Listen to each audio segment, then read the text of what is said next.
สวัสดีครับยินดีต้อนรับทุกท่านเข้าสู่ช่อง Inspire Station สถานีเติมพลังชีวิตจุดเริ่มต้นของการเปลี่ยนแปลงแหล่งรวมแรงบันดาลใจให้คุณในทุกๆวันหากคุณผู้ฟังพร้อมแล้วเชิญรับฟังเนื้อหาได้เลยครับ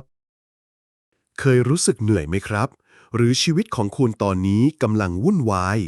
กับการวิ่งตามความสำเร็จของคนอื่นหรือเปรียบเทียบชีวิตตัวเองกับใครบางคน ถ้าใช่คลิปนี้มีคำตอบให้คุณครับเพราะเราจะชวนคุณมาทำความเข้าใจว่าทำไมคุณอยู่ตรงที่ควรจะอยู่แล้วถึงเป็นประโยคทรงพลังที่จะช่วยให้คุณหยุดเปรียบเทียบและค้นพบความสงบในทุกวันนี้ครับในโลกที่หมุนไปอย่างรวดเร็วและเต็มไปด้วยแรงกดดันทำให้เราต้องผลักดันตัวเองต้องไปให้ถึงต้องประสบความสำเร็จหรือต้องเป็นอะไรที่มากกว่านี้อยู่เสมอ แทบจะเป็นเรื่องธรรมดาที่เราจะรู้สึกว่าตัวเองยังไม่ถึงจุดที่ต้องการยังไม่เป็นคนที่สมบูรณ์แบบหรือยังไม่ครอบครองสิ่งที่ปรารถนาเรามักมองไปข้างหน้าด้วยความคาดหวังหรือมองย้อนกลับไปด้วยความเสียดายทำให้หลงลืมที่จะอยู่กับปัจจุบันอย่างแท้จริงและน้อยคนนักที่จะหยุดพักสูดลมหายใจลึกๆแล้วกล่าวถ้อยคำอันทรงพลังนี้กับตัวเองว่าฉันอยู่ตรงที่ฉันควรจะอยู่วลีสั้นๆนี้ไม่ใช่การยอมแพ้หรือการปลงกับโชคชะตาที่บีบบังคับแต่มันคือปรัชญาชีวิตอันลึกซึ้งที่เชื้อเชิญให้เรายอมรับความเป็นจริงในปัจจุบันยอมรับในเส้นทางที่เรากำลังเดินการตระหนักว่าเราอยู่ตรงที่ควรจะอยู่คือกุญแจสำคัญสู่ความสงบภายใน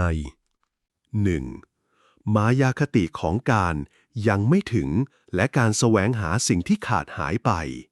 มนุษย์เป็นสิ่งมีชีวิตที่ถูกขับเคลื่อนด้วยความปรารถนาและเป้าหมายเรามักถูกสอนให้มองไปข้างหน้าตั้งความหวังและพยายามพัฒนาตนเองอยู่เสมอซึ่งเป็นสิ่งที่ดีในแง่ของการผลักดันความก้าวหน้าแต่ในขณะเดียวกันสิ่งนี้ก็สร้างกับดักทางความคิดที่เรียกว่ามายาคติของการยังไม่ถึง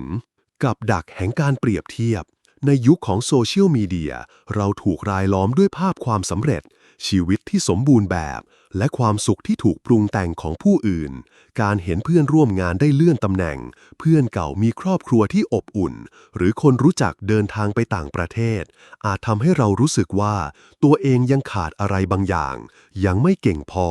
ยังมีไม่มากพอหรือยังไม่เป็นที่ยอมรับเท่าที่ควรความรู้สึกนี้กัดกินความภาคภูมิใจในตนเองและทำให้เรามองข้ามสิ่งดีๆที่มีอยู่ในปัจจุบันเสียงวิพากษ์วิจารณ์ภายในเราทุกคนมีเสียงเล็กๆในหัวที่คอยบอกว่าถ้าฉันคงจะดีกว่านี้ทำไมฉันถึงไม่ทำอย่างนั้นหรือฉันควรจะเป็นแบบนั้นเสียงเหล่านี้อาจมาจากความผิดพลาดในอดีตความเสียดายในโอกาสที่ผ่านไปหรือความกังวลต่ออนาคตที่ยังมาไม่ถึงมันทำให้เราติดอยู่ในวงจรของการโทษตัวเองและปฏิเสธความเป็นจริงในปัจจุบันความปรารถนาที่ไม่สิ้นสุดสังคมบริโภคนิยมหล่อหลอมให้เราเชื่อว่าความสุขมาจากการมีเพิ่มขึ้นการได้ครอบครองสิ่งใหม่ๆหรือการไปถึงเป้าหมายที่ตั้งไว้เมื่อเราได้สิ่งที่ปรารถนามาแล้วความรู้สึกพึงพอใจมักอยู่ได้ไม่นานก่อนที่ความปรารถนาใหม่จะผุดขึ้นมาแทนที่วงจรนี้ทำให้เราวิ่งไล่ตามความสุขที่อยู่ข้างหน้าเสมอโดยไม่เคยหยุดพิจารณาว่าความสุขอาจอยู่ที่นี่และเดี๋ยวนี้แล้วการปฏิเสธความไม่สมบูรณ์แบบเรามักฝันถึงชีวิตที่สมบูรณ์แบบไร้ที่ติปราศจากความยากลำบากซึ่งเป็นเพียงภาพลวงตา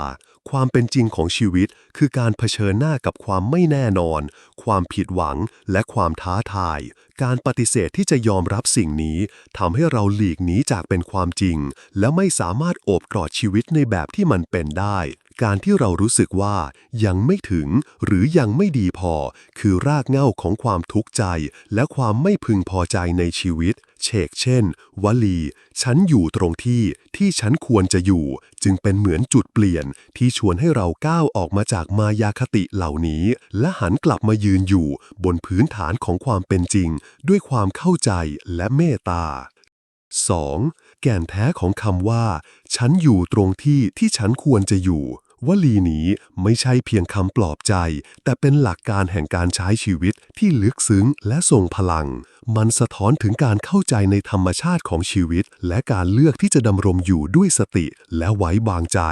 ไม่ใช่การยอมแพ้แต่เป็นการยอมรับการกล่าวว่าฉันอยู่ตรงที่ที่ฉันควรจะอยู่ไม่ได้หมายความว่าเรายอมจำนนต่อสถานการณ์ไม่พยายามเปลี่ยนแปลงสิ่งใดหรือไร้ซึ่งความทะเยอทะยานแต่มันคือการยอมรับความจริงในปัจจุบันไม่ว่าจะเป็นความสำเร็จหรือความล้มเหลวความสุขหรือความทุกข์ทำให้เราสามารถรับมือกับสถานการณ์ได้อย่างมีสติและมีประสิทธิภาพมากขึ้นไม่ใช่การติดอยู่ในอดีตแต่เป็นการเรียนรู้อดีตเป็นบทเรียนล้ำค่าที่หล่อหลอมให้เราเป็นเราในวันนี้การจมปลักอยู่กับความเสียดายหรือความเจ็บปวดในอดีตทำให้เราไม่สามารถก้าวไปข้างหน้าได้การยอมรับว่าฉันอยู่ตรงที่ที่ฉันควรจะอยู่หมายถึงการเข้าใจว่าประสบการณ์ในอดีตไม่ว่าดีหรือร้ายล้วนเป็นส่วนหนึ่งของเส้นทางที่เราต้องเดินเพื่อเรียนรู้เติบโตและเตรียมพร้อมสำหรับอนาคตไม่ใช่การกังวลอนาคตแต่การไว้วางใจอนาคตเป็นสิ่งที่ไม่แน่นอนเราไม่สามารถควบคุมทุกสิ่งที่จะเกิดขึ้นได้การกังวลถึงสิ่งที่เราไม่สามารถควบคุมได้มีแต่จะสร้างความวิตกกังวลและเสียเวลาการไว้วางใจในที่มีคือการเชื่อมั่นในกระบวนการของชีวิตเชื่อว่าทุกสิ่งจะคลี่คลายไปในทางที่ดีที่สุดเท่าที่จะเป็นไปได้และเชื่อในปัญญาภายในของเราที่จะนำทางเราไปข้างหน้าแม้ในยามที่เรามองไม่เห็นหนทางข้างหน้าอย่างชัดเจนไม่มีใครสมบูรณ์แบบชีวิตก็เช่นกันวลีนี้คือการเข้าใจว่าเราเป็นมนุษย์ที่มีข้อบกพร่องมีความผิดพลาดมีจุดอ่อนและนั่นคือสิ่งที่ทำให้เราเป็นมนุษย์การยอมรับว่าเราครบถ้วนในความเป็นเราในตอนนี้ทั้งหมดที่เราเป็นทั้งหมดที่เรามีและทั้งหมดที่เรากำลังเป็นคือการปลดปล่อยตัวเองจากพันธนาการของความคาดหวังที่ไม่สมจริงและค้นพบความงดงามในความเป็นธรรมชาติของตนเองสรุปแล้วฉันอยู่ตรงที่ที่ฉันควรจะอยู่คือการตระหนักรู้ว่าณจุดที่เรายืนอยู่นี้คือจุดที่เหมาะสมที่สุดสำหรับการเรียนรู้การเติบโตและการเปิดรับประสบการณ์ใหม่ๆที่ชีวิตนำพามาให้ไม่ว่าเราจะเข้าใจเหตุผลในตอนนี้หรือไม่ก็ตาม 3. เสาหลักแห่งการยอมรับเปิดใจยอมรับความจริงการยอมรับเป็นหัวใจสำคัญของปรัชญานี้การฝึกฝนการยอมรับในมิติต่างๆของชีวิตจะช่วยให้เราสามารถอยู่กับปัจจุบันได้อย่างสงบและมีสติการยอมรับตนเองยอมรับตัวตนในปัจจุบันไม่ว่าคุณจะเป็นใครทำอาชีพอะไรมีสถานะแบบไหนมีข้อดีข้อเสียอย่างไรจงยอมรับเป็นคุณในตอนนี้ไม่ใช่แค่ส่วนที่คุณชอบแต่รวมถึงส่วนที่คุณไม่ชอบด้วยการยอมรับไม่ได้แปลว่าคุณหยุดพัฒนาแต่แปลว่าคุณเริ่มต้นจากจุดที่คุณอยู่ด้วยความเข้าใจไม่ใช่ด้วยการวิพากษ์วิจารณ์ยอมรับอดีตของคุณทุกการตัดสินใจ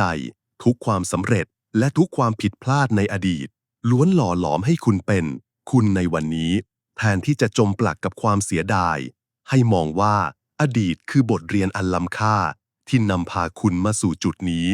ยอมรับความไม่สมบูรณ์แบบเลิกไล่ล่าความสมบูรณ์แบบที่ไม่มีอยู่จริงไม่มีใครสมบูรณ์แบบและนั่นคือความงดงามของการเป็นมนุษย์จงยอมรับข้อบกพร่องและความอ่อนแอของคุณ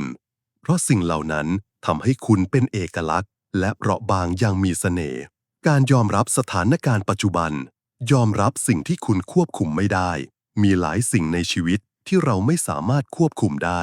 เช่นสภาพอากาศการกระทำของผู้อื่นเศรษฐกิจหรือโรคระบาดการยอมรับในสิ่งที่เราควบคุมไม่ได้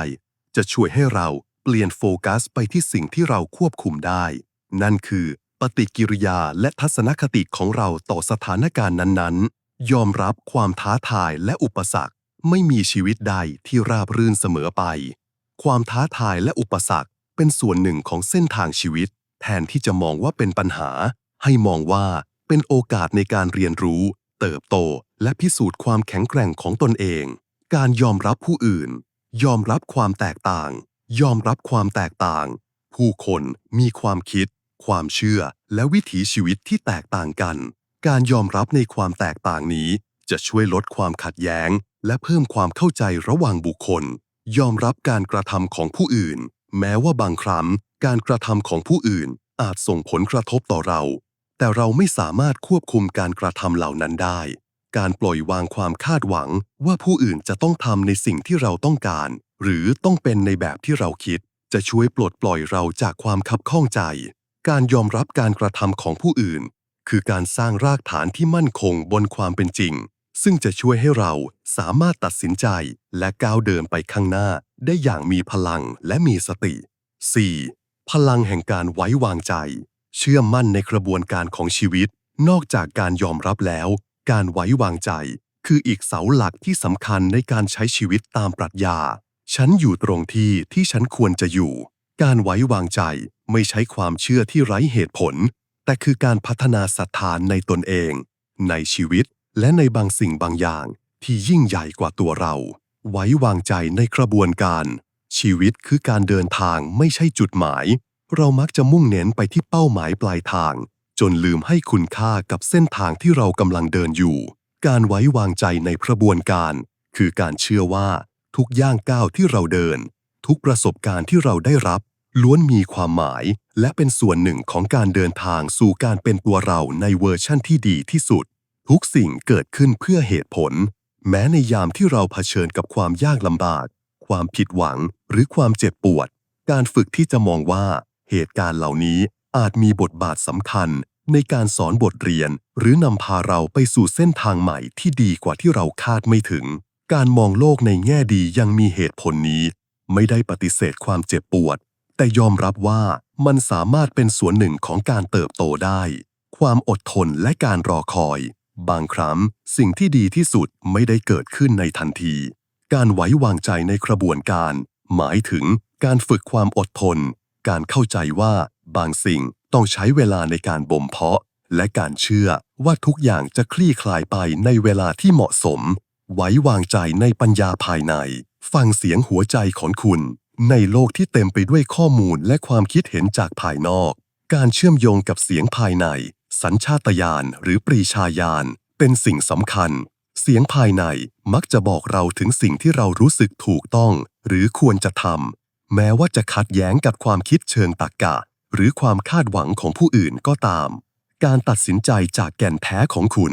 เมื่อเราไว้วางใจในปัญญาภายในเราจะสามารถตัดสินใจจากความจริงใจของเราไม่ใช่จากความกลัวแรงกดดันจากภายนอกหรือความต้องการที่จะเอาใจผู้อื่นการตัดสินใจที่มาจากแก่นแท้ของเรามักจะนำพาเราไปสู่เส้นทางที่สอดคล้องกับตัวตนที่แท้จริงของเรามากที่สุด 5. การเติบโตผ่านประสบการณ์ทุกย่างก้าวมีความหมาย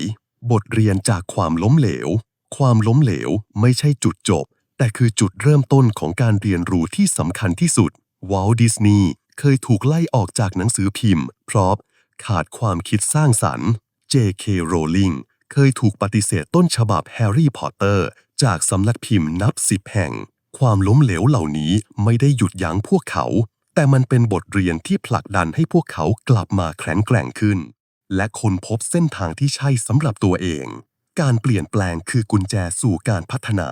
การเติบโตต้องการการเปลี่ยนแปลงเราไม่สามารถเติบโตได้หากเรายึดติดอยู่กับสิ่งเดิมๆตลอดไปแม้ว่ามันจะน่ากลัวหรือทำให้เราไม่สบายใจในบางครั้งแต่นั่นคือการเปิดประตูสู่การพัฒนาตนเองอย่างต่อเนื่องการค้นพบความแข็งแกร่งภายในเมื่อเราเผชิญหน้ากับความท้าทายเรามักจะค้นพบความแข็งแกร่งและพลังภายในที่เราไม่เคยรู้ว่ามีอยู่การผ่านพ้นช่วงเวลาที่ยากลำบากทำให้เราแกร่งขึ้นฉลาดขึ้นเหมือนกับเหล็กที่ผ่านความร้อนและการตีซ้ำๆจนกลายเป็นดาบที่คมกริบทุกประสบการณ์คือส่วนหนึ่งของเรื่องราวชีวิตของเราคือเรื่องราวที่เราเขียนขึ้นมาในแต่ละวันทุกตัวละครทุกฉากทุกเหตุการณ์ไม่ว่าจะเล็กหรือใหญ่ล้วนเป็นส่วนสำคัญที่ทำให้เรื่องราวของเราสมบูรณ์และมีความหมายการเข้าใจว่าเราอยู่ตรงที่ควรจะอยู่ทำให้เราเห็นคุณค่าของทุกบทในเรื่องราวชีวิตของเราช่วงเวลาแห่งความไม่สบายใจคือสัญญาณของการเติบโตเมื่อเรารู้สึกไม่สบายใจหรือถูกผลักออกจากคอมฟอร์ตโซนนั่นคือสัญญาณว่าเรากำลังก้าวข้ามขีดจำกัดเดิม และกำลังเติบโตไปสู่สิ่งใหม่ๆเปรียบได้กับผีเสื้อที่ต้องดิ้นรนออกจากดักแด้การดิ้นรนนั้นทำให้ปีกของมันแข็งแรงพอที่จะโบยบินได้อย่างอิสระการมองทุกประสบการณ์เป็นโอกาสในการเติบโตไม่ใช่เป็นอุปสรรคหรือความผิดพลาดจะช่วยให้เราใช้ชีวิตได้อย่างมีความหมายมากขึ้นและตระหนักว่าทุกสิ่งที่เราเผชิญหน้าอยู่ล้วนมีบทบาทสำคัญในการหล่อหลอมเราให้เป็นบุคคลที่เรากำลังจะเป็น 6. การฝึกฝนเพื่ออยู่กับปัจจุบันดึงสติกลับมาที่นี่และเดี๋ยวนี้ฝึกสติการสังเกตลมหายใจเป็นการฝึกสติที่พื้นฐานที่สุดแต่ทรงพลังที่สุดเพียงแค่รับรู้ถึงการเข้าออกของลมหายใจสังเกตความรู้สึกที่เกิดขึ้นในร่างกายจะช่วยให้คุณกลับมาอยู่ในปัจจุบันการกินอย่างมีสติเมื่อกินอาหารให้สังเกตสีกลิ่นรสสัมผัสและเสียงขณะเคี้ยวอย่างละเอียดการทำกิจกรรมง่ายๆในชีวิตประจำวันด้วยความตั้งใจจะช่วยฝึกให้จิตใจอยู่กับสิ่งตรงหน้าการเดินอย่างมีสติสัมผัสถึงพื้นผิวใต้ฝ่าเท้าเสียงรอบข้างลมที่พัดผ่านการเดินช้าๆและรับรู้ถึงทุกย่างก้าวการฝึกการรับรู้ประสาทสัมผัสหยุดแล้วสังเกตในแต่ละวันลองหยุดพักสักครู่และใช้ประสาทสัมผัสทั้ง5ของคุณรับรู้สิ่งรอบตัวคุณเห็นอะไรได้ยินอะไรได้กลิ่นอะไรสัมผัสอะไรการทำเช่นนี้จะช่วยให้คุณเชื่อมโยงกับโลกภายนอกและปัจจุบันชื่นชมความงามรอบตัวสังเกตรายละเอียดเล็กๆน้อยๆที่มักถูกมองข้ามเช่นสีสันของดอกไม้รูปแบบของเมฆหรือรอยยิ้มของคนแปลกหน้า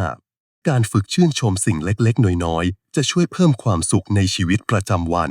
การพักและชาร์จพลังพักจากเทคโนโลยีกำหนดเวลาปลอดเทคโนโลยีหรือโซเชียลมีเดียในแต่ละวันเพื่อให้คุณได้พักจากหน้าจอและเชื่อมโยงกับตัวเองและโลกแห่งความเป็นจริงมากขึ้นกิจกรรมที่ทำให้คุณผ่อนคลายไม่ว่าจะเป็นการอ่านหนังสือฟังเพลงทำสวนหรือออกกำลังกายให้เวลาตัวเองได้ทำในสิ่งที่รักและทำให้จิตใจสงบการฝึกฝนเหล่านี้ไม่ได้ทำให้ชีวิตคุณปราศจากปัญหาแต่มันจะช่วยให้คุณมีพื้นที่ในจิตใจมากขึ้นในรับมือกับปัญหาต่างๆได้อย่างมีสติและเยือกเย็น 7. การเอาชนะอุปสรรคและกับดักความคิดที่ขัดขวางการยอมรับแม้จะเข้าใจปรัชญานี้ดีแค่ไหนแต่การนำไปปฏิบัติจริงก็มักจะเผชิญกับอุปสรรคจากความคิดและอารมณ์ของเราเองการตระหนักรู้ถึงกับดักเหล่านี้จะช่วยให้เราสามารถก้าวข้ามมันไปได้กับดักแห่งการเปรียบเทียบตระหนักรู้ถึงตัวกระตุ้นเมื่อไหร่ที่คุณรู้สึกอยากเปรียบเทียบตัวเองกับผู้อื่นเช่นเมื่อเลื่อนฟีดโซเชียลมีเดียให้ตระหนักรู้ถึงความรู้สึกนั้นเปลี่ยนโฟกัสกลับมาที่ตัวเองเตือนตัวเองว่าทุกคนมีเส้นทางของตัวเองและคุณกำลังอยู่บนเส้นทางที่ควรจะอยู่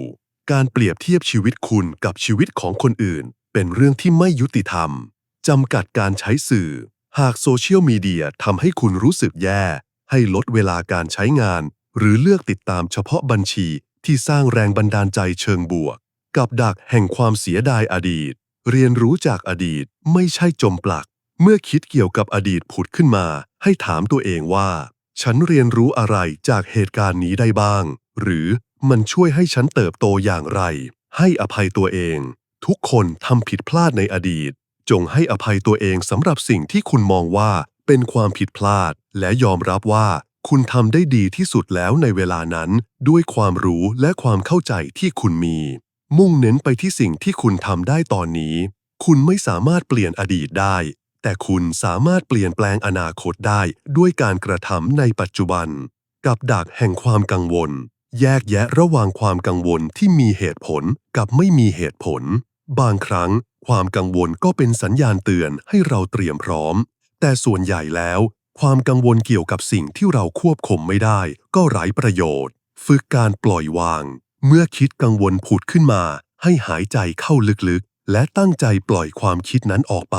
เหมือนเมฆที่ลอยผ่านท้องฟ้าวางแผนแบบยืดหยุ่นการวางแผนสำหรับอนาคตเป็นสิ่งสำคัญแต่จงวางแผนด้วยความยืดหยุ่นยอมรับว่าสิ่งต่างๆอาจไม่เป็นไปตามแผนและคุณสามารถปรับตัวได้เสมอกับดักแห่งความคาดหวังที่ไม่มีที่สิ้นสุดทบทวนความคาดหวังของคุณความคาดหวังบางอย่างอาจไม่สมจริง หรือไม่ได้สอดคล้องกับคุณค่าที่แท้จริงของคุณฝึกพอใจในสิ่งที่มีบ่อยครั้งเราไม่ได้ขาดสิ่งใดแต่ขาดความพอใจในสิ่งที่เรามีอยู่แล้วการฝึกพอใจจะช่วยให้เราค้นพบความสุขในปัจจุบันเปลี่ยนจากต้องมีเป็นเลือกที่จะมี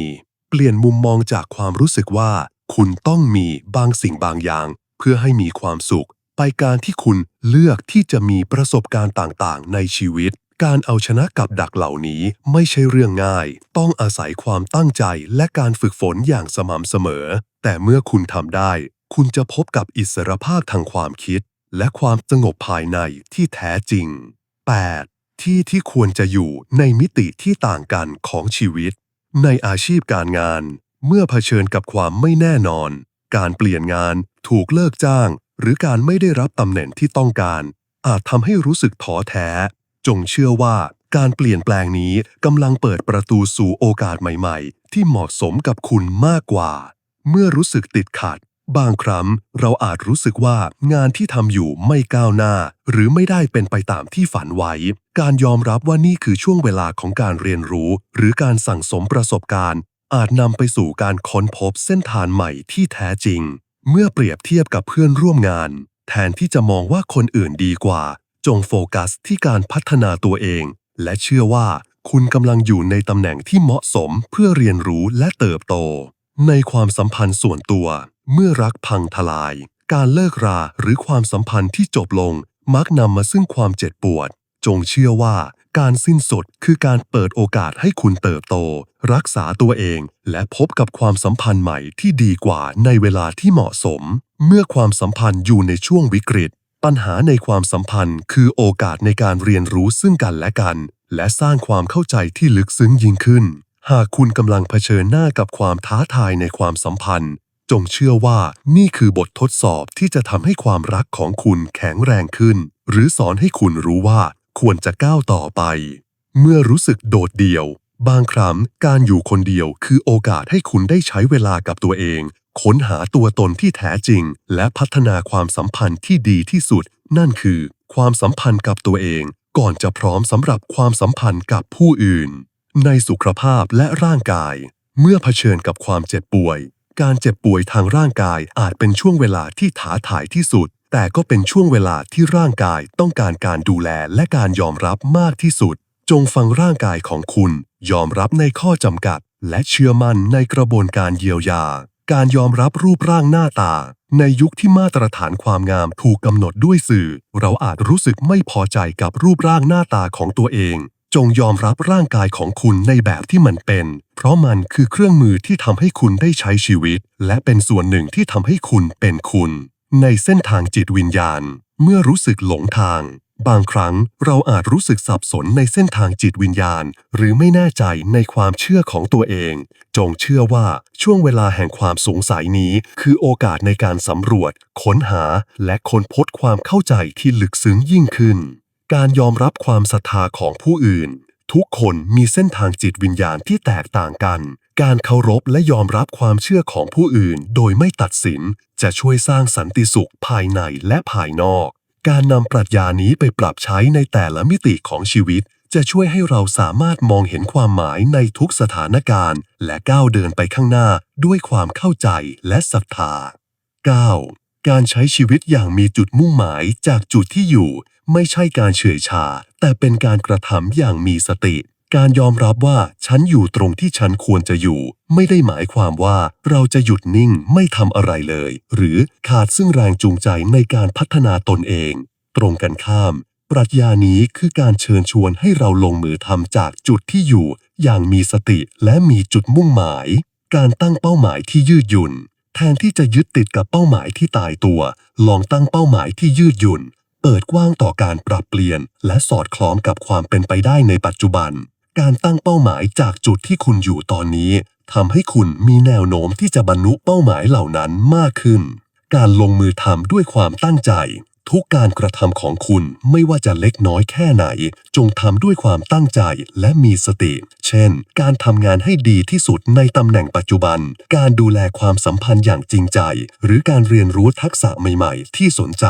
การกระทำเหล่านี้จะสร้างคุณค่าในปัจจุบันและเตรียมพร้อมสำหรับอนาคตการค้นหาโอกาสในปัจจุบันบางครั้งเรามัวแต่มองหาโอกาสที่ยิ่งใหญ่ในอนาคตจนมองข้ามโอกาสเล็กๆน้อยๆที่มีอยู่ตรงหน้าการฝึกที่จะสังเกตและคว้าโอกาสที่ปรากฏขึ้นในปัจจุบันไม่ว่าจะเป็นการได้เรียนรู้สิ่งใหม่การช่วยเหลือผู้อื่นหรือการเข้าร่วมกิจกรรมที่ไม่เคยลองจะช่วยขยายขอบเขตชีวิตของคุณการเป็นผู้สร้างไม่ใช่ผู้รอคอยอย่ารอให้สถานการณ์สมบูรณ์แบบก่อนที่จะเริ่มลงมือทำจงเป็นผู้สร้างชีวิตที่คุณต้องการจากจุดที่อยู่ตอนนี้คุณมีอำนาจในการสร้างสรรค์สิ่งดีๆในชีวิตของคุณเองการแบ่งปันและสร้างคุณค่าจากจุดที่อยู่ไม่ว่าคุณจะอยู่ในสถานการณ์ใดคุณสามารถสร้างคุณค่าและแบ่งปันสิ่งดีๆให้กับโลกใบนี้ได้เสมออาจเป็นการช่วยเหลือคนที่อยู่รอบข้างการเป็นแบบอย่างที่ดีหรือการใช้ความรู้ความสามารถที่คุณมีอยู่เพื่อสร้างประโยชน์การใช้ชีวิตอย่างมีจุดมุ่งหมายจากจุดที่อยู่คือการตระหนักว่าคุณมีพลังที่จะสร้างสรรค์และพัฒนาตนเองได้เสมอไม่ว่าจะอยู่ในสถานการณ์ใดก็ตามมันคือการกระทำด้วยความไว้วางใจในเส้นทางและความเชื่อมั่นในศักยภาพของตนเอง 10. ความสุขที่แท้จริงคือการอยู่ในปัจจุบันอิสรภาพที่มาจากการยอมรับท้ายที่สุดแล้วปรัชญาฉันอยู่ตรงที่ฉันควรจะอยู่นำเราไปสู่ความเข้าใจที่สำคัญที่สุดประการหนึ่งนั่นคือความสุขที่แท้จริงไม่ได้อยู่ที่การไปถึงจุดหมายปลายทางที่สมบูรณ์หรือการครอบครองทุกสิ่งที่ปรารถนาแต่อยู่ที่ความสามารถในการยอมรับและใช้ชีวิตในปัจจุบันขณะอย่างเต็มที่ความสุขเป็นสภาพอยู่ภายในความสุขไม่ใช่สิ่งที่อยู่ภายนอกแต่เป็นสภาพภายในจิตใจที่เราสามารถเลือกที่จะสร้างขึ้นได้อิสรภาพจากการไล่ล่าการที่เราไม่ต้องวิ่งไล่ตามสิ่งที่ขาดหายไปทำให้เรามีอิสรภาพทางจิตใจอย่างมหาศาลเราเป็นอิสระจากพันธนาการของความคาดหวังการเปรียบเทียบและความกังวลการใช้ชีวิตอย่างเต็มเปี่ยมการใช้ชีวิตในปัจจุบันอย่างมีสติทำให้เราได้สัมผัสกับชีวิตอย่างเต็มเปี่ยมไม่ว่าจะเป็นความสุขความเศร้าความรักหรือความท้าทายทุกอารมณ์และทุกประสบการณ์ล้วนเป็นส่วนหนึ่งของชีวิตที่สมบูรณ์การค้นพบความสงบภายในเมื่อจิตใจของเราไม่ต้องวุ่นวายกับการต่อสู้กับอดีตหรือกังวลกับอนาคตเราจะค้นพบความสงบภายในที่แท้จริงความสงบที่ไม่ได้ขึ้นอยู่กับสถานการณ์ภายนอกแต่เป็นสภาวะที่อยู่ลึกเข้าไปในตัวเราสุดท้ายนี้หากคุณผู้ฟังทุกท่านชอบเนื้อหาดีๆแบบนี้รบกวนคุณผู้ฟังทุกท่านช่วยกดไลค์กดแชร์กดติดตามช่อง Inspire Station